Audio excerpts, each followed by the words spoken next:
Hey, well, welcome you guys, all of you, to the broadcast today. We're getting ready to leave and go over to ICLV. They've got the annual Christmas play, which would be great. They've actually, this is a great time, you guys. I don't know about you, but if you are like me and you like going to Christmas plays and all that good stuff, this is a great time of year. So, anyways, we are.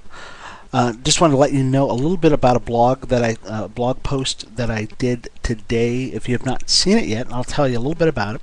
Really, I was relating a story about a guy I just met.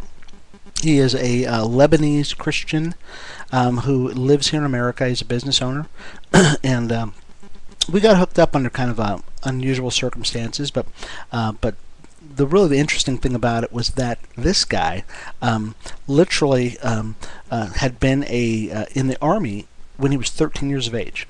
So at the age of 13, this guy was carrying an Uzi or whatever they were shooting, an M16, whatever it was, in the Lebanese army.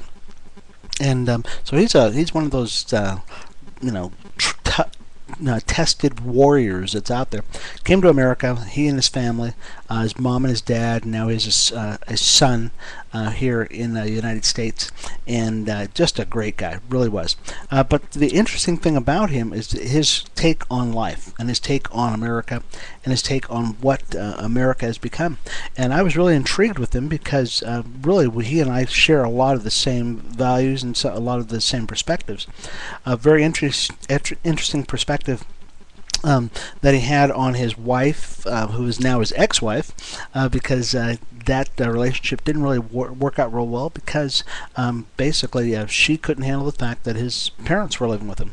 And he was a little bitter about that, to tell you the truth. A little bitter about the fact that his wife did not want him to have his parents living at his home.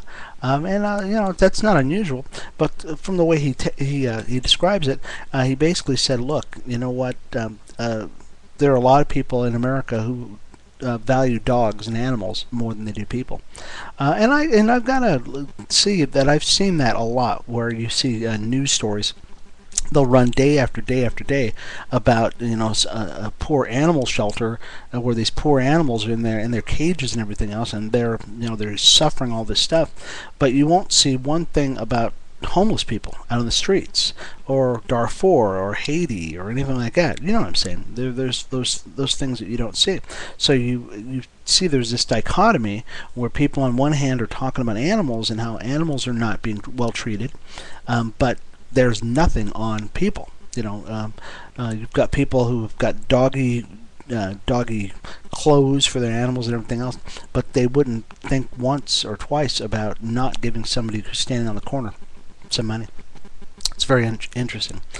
He also had a take on the plight of people who have no social concerns. Their concerns are basically how much welfare they can get. And this was particularly interesting coming from this guy, because he said that people who are on welfare, why should we support them? Why should we support people who are get pregnant? Why should we support people who are drug addicts? That kind of stuff.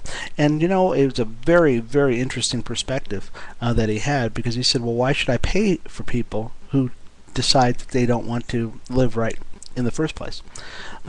Very, very interesting, and he was very, very passionate about the way he felt about those particular issues. And one of the last things he really talked about a lot, and there are so many things that he was talking about, but the things that really stick in my mind, the last thing was about gangs, and how gang members, that in America we've got all these gangs and drug lords all over the place, and how the government really could solve this problem. One of the things they could do is to take all these gang members and take them over to Lebanon, or take them over to the Middle East. If they want to shoot things up, let them go over there and shoot things up.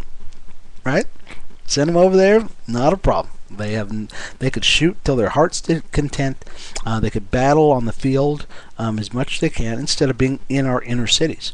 If the drug lords want to sell their drugs, let them go over into a place where they can sell their drugs as freely as they want, and they could do it over there. Okay, but there's got to be some ulterior motive why.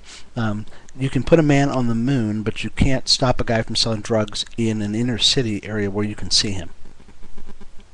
That was his point. Anyways, you can see this whole blog, you guys. I post a blog.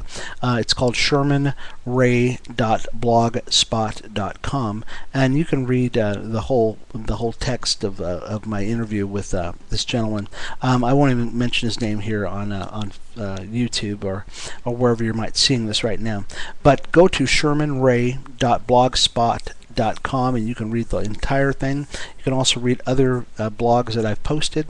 If you've got any comments, like I know many of you do, who actually watch these videos, I'm not offended, you guys. Actually, I had a guy call me an idiot one time because of a video I did, and I got big shoulders, you guys. I'm not really worried about that too much. We all have a right to our opinion. Anyways, I just want to say thanks, you guys. We're going to go to our Christmas play tonight. Should be a great time. A lot of people are going to come to the Lord and just enjoy themselves in a great play. This has been Sherman Ray, you guys. I wish you all a Merry Christmas and a Happy New Year. And you guys, we'll see you at the top. Okay? We'll talk to you later. Bye-bye.